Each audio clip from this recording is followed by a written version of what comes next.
D. Watkins here with Salon.com, and today I'm joined by the funny man himself, comedian and now author, Mike Epps. How you doing? What's up, D? Thank you for coming in. Thank you for coming in. Thanks for having me. Let's go to the trailer from Mike's last special.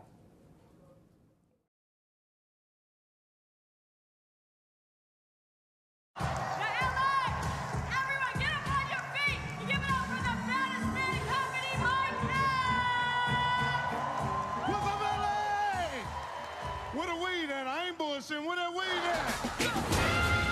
I ain't always been famous. Our fathers come pick us up. We had 4 daddies in our family. Everybody waiting on their son. Look like a cab stand outside. One time I jumped in the wrong daddy's car. The floor be out. You can see the street moving in the motherfucker.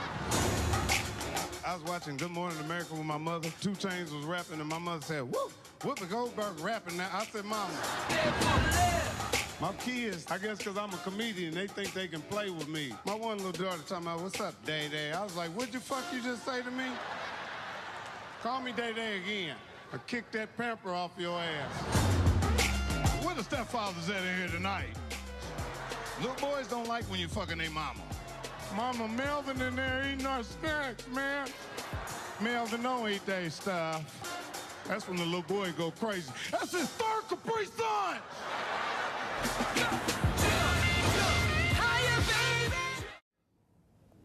If you just tuned in, I'm joined by comedian Mike Epps. We're talking about his new book, Unsuccessful Thug, which is out today. And he'll also be at Madison Square Garden on March the 31st doing 2 shows? Yeah, 2 shows. Make sure you check it out. So, Mike, and this is a really, really, really interesting time to be a comedian right now. We're living like in the center of like PC America. With every little thing you say, the internet's jumping down your throat. Does it make it more difficult to navigate?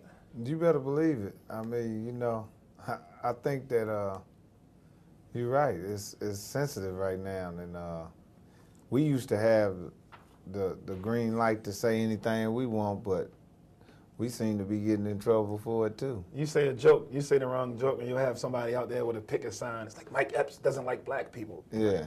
Yeah. They be out there tripping. So I think I feel like that's a bad thing though, because it's like it used to be the one profession when you could just be comfortable saying anything, and people were lucky to get an opportunity to come into that world. No doubt, no doubt. And that's the thing, is like people actually pay comedians to come and hear them say the stuff that they can't say at work, or say in front of their friends, and you know, that we are the uncensored people. I read a lot of celebrity memoirs, and I feel like this one stuck out to me. It was really different. It was really real. It was layered. It was nuanced, and it was funny at the same time. How did this whole project? Tell us how this project came about.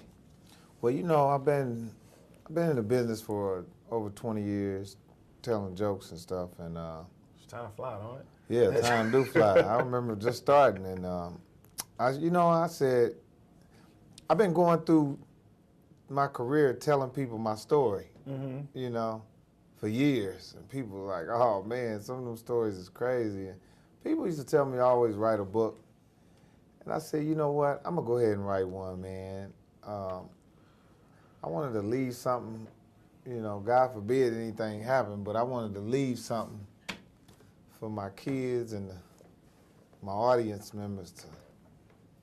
Was it like, was it difficult, like touching on any of the topics in the book? Was it like to bring up bad memories? Or? Yeah, it was, you know, talking about the drug stuff and, you know, my family here and there.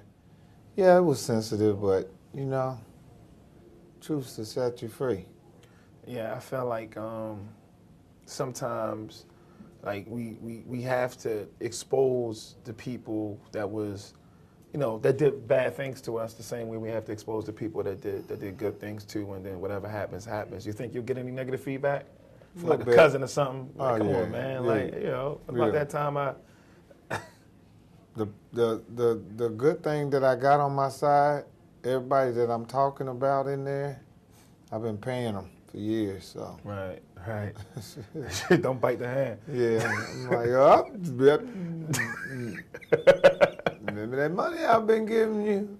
You're not allowed to get mad at me. Yeah, you had like you've been through a lot. You've been through a lot growing up, and now obviously you're successful.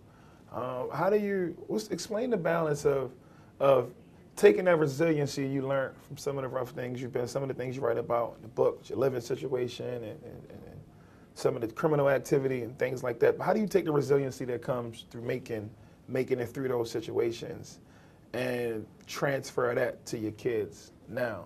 Because you're a father now. How do you transfer those things while still giving them like a way better experience than what you had? Well, you know, fortunately and unfortunately, my kids live a better life than I lived, you know. The fortunate part of it is that they get to go to private schools. They don't go without, and they get this great education. They learn how to live in society. They learning things that I didn't get a chance to learn, things that I didn't get to see. And that's the fortunate part of it. The unfortunate part of it is that they are missing the whole other part of what life is. And that's the struggle. And that's to be told no. That's to be, you know, to go through life's anxieties. They don't understand what they are. And I have to tell them, you know, I have to let them know that, you know, God dealt everybody a deck of cards, a hand, you know, and you got to play your cards right.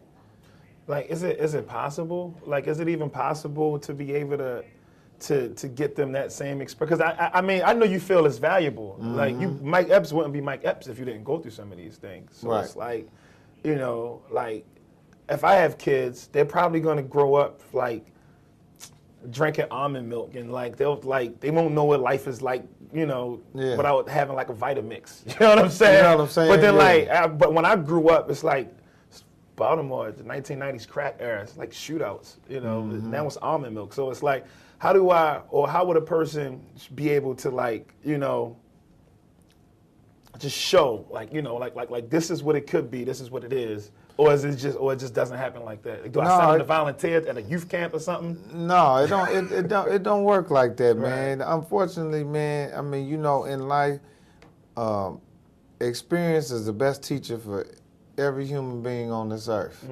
And ain't no substitute for it. Your parents can't substitute it for you. And I think that the kids gonna just have to go through it. And I always say kids always come back, you know, to their parents. And the stuff that they're not interested in at the moment that you're trying to tell them to help them, that's gonna help them, they're just not interested in it. But time has a way of bringing people back. Right. So that's like a lot of different funny. Some of the jail stories in the book was hilarious to me. Like, they was funny. How you first can you do this for our viewers? Explain the difference between prison and jail. A lot of people don't know. Yeah. Well, jail is definitely jail is a holding place for you. Jail is a place that when you first get in trouble and you catch a case, you know, most people that go to jail get out. You know, like I said in the book, I did 2 years in the Marion County Jail, which was the limit of how long you can stay in the jail. In Indiana, I think other cities, they might hold you longer, but jail is the worst part of being locked up in a sentence.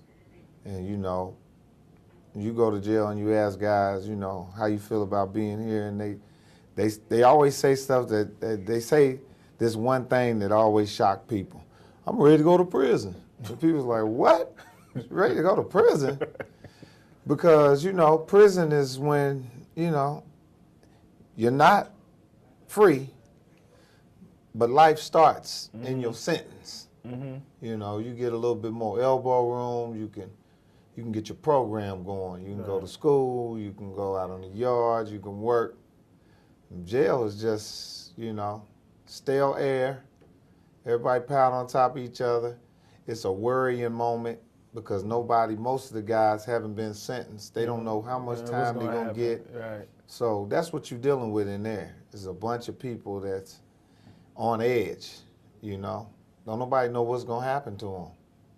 Yeah. Another part of the book that I thought was interesting, especially in the current political climate, is when you talked about when you were being bused to the white school, and like that first understanding of race and how you would think things would change. But if you look at these Trump rallies and he's he's the only person who's been president for a year but still campaigns. I don't know. He's still running against Hillary. I don't know if anybody told him the race is over yet. Yeah. But take us back to that moment. Oh yeah, well, they back in the 80s they did they called it busing kids, where they come in the inner city and they would pick up the inner city kids and take them out to the white schools and integrate the kids, because they wanted kids to be integrated with each other. But it was tough, man, and especially being from Indiana. Most of those schools, the school that they busted us to was called Decatur Central, which was in Mooresville, Indiana, which was the home of the Ku Klux Klan. Started in Mooresville, Indiana. It's like where they library and they Hall of Fame at. Where they started at. Grandmaster, all that. So they sent us to the school. It's crazy. In that city. And with their kids. With their kids. Like little KKK kids. That's right. And we walk up in, I'll never forget the day I walked up in the school, man, and it was like an art exhibit. You know what I mean? It was like, all the black kids was like, just like, man. What was those numbers like? Like how many of y'all was? They were sending 150 kids from each section of the ghetto to different schools out there. They had West Newton, they had Valley Mills, they had Decatur Central, Decatur Central was the big high school that all of the kids went to, but they had elementaries and junior highs, which different sections of the community went to. I always wonder what's the equation like. Like we'll send just enough black kids to make sure you have a black friend, but not enough to be effective if something kick off. That's right. That's right. Yeah. One of my friends, actually, a guy that we knew, got in a fight with a kid, and his dad was a Klans member. So they shut the school down because we were all in school, and his dad, some of the friends came and burnt the cross in the middle of the yard. Crazy. In the schoolyard. So they had to lock the whole school down. They had a train track that was directly across the street from the school. All the kids in the school could see the train tracks. And they had all the Klan members was on the trains with the sheriff department. It's crazy. With the sheriff department. They standing over there with them. United. Rocking the chain, rocking the trains. So they end up, our buddy Ray Bob, he ended up getting expelled and charges brought on him. But it was crazy, man. And all the black parents drove out there to the school to pick their kids up when they found out that happened. Like 2 weeks, a week and a half after that, all the black kids was getting transferred. They didn't want to go to the school anymore. And it wasn't even that long ago. No, that was in the 80s. That was 84, 85. That's crazy. That's crazy. Mooresville, Indiana. So that was tough, you know what I mean? And the crazy thing about it was that I made white friends out there that were cool, man. My buddy Tom Roach, he was cool, you know what I mean? Right. He was a guy that I looked forward to going to school with and kicking it with, because he was one of the guys that accepted us. Right. And actually defended us in some situations, with the teachers and some of the administration. But overall, it was just like a bad idea. It's like you can't really force people to do that. If this community they don't want black kids in their school, then you shouldn't be sending black kids out there. Right. And if they're gonna make it right. And speed up to 2018. Right. Decatur Central, full of mulatto kids. Yeah. Everybody's mixed. Yeah. the assistant principals mix, all kind of, because that's what happened with time, you know. It started, those kids that were integrated out there are now parents of mixed kids who go to the school in the community. So the racism just, some of them Klansmen's daughters had kids by black guys. Go figure. It was crazy. Do you make it back there much, Indiana? All the time. Yeah. I stay in my hometown. Yeah, that's love. You talk about your mom a lot in the book too. Something that I thought was very interesting was when you said she was everywhere. She'd been everywhere but nowhere, and that's because she was a reader. And I think that this book is gonna be able to add to the perspective of a whole lot of different people who's never been to Indiana, who's never been to these places, who don't really understand situations and some of the things you had to make it through. So can you talk about the power of reading and how that shaped your experience and your mom's experience? Yeah, it was amazing. You know, my mother, she was I don't know how she figured it out, but she figured out real early through life that literature it's traveling. Reading was traveling to her, you know, because she was a little bit shunned and a little bit afraid of the world, but she would read. And I said, Mama, how did you know that? You know, like, damn, when I went there, that's exactly what was there. She knew streets in New York and streets in L.A., and I'm like, wow.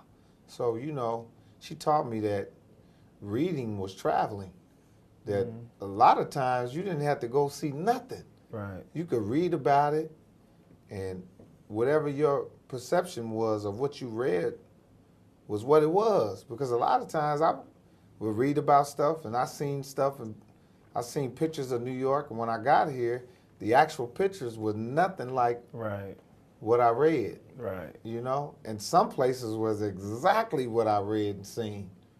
So, yeah, she was really, really smart about doing that. Powerful person. Thank you. Are you allowed to talk about the Richard Pryor project, or yeah? You say anything on it, or? Yeah, well, I talked about how I met Richard. You know what I mean? I met Richard Pryor.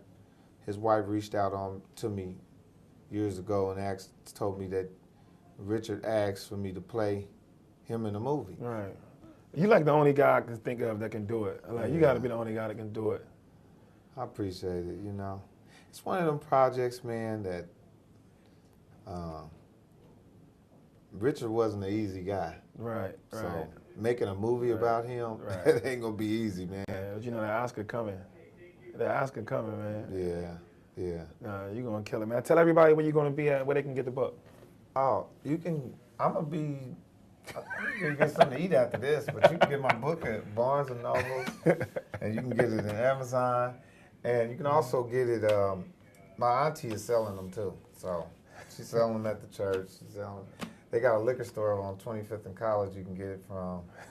Old man named Smitty is selling them, just in case somebody don't know where to get it at. Everywhere books are sold. If you want to see him in the flesh, he's going to be at Madison Square Garden on March the 31st.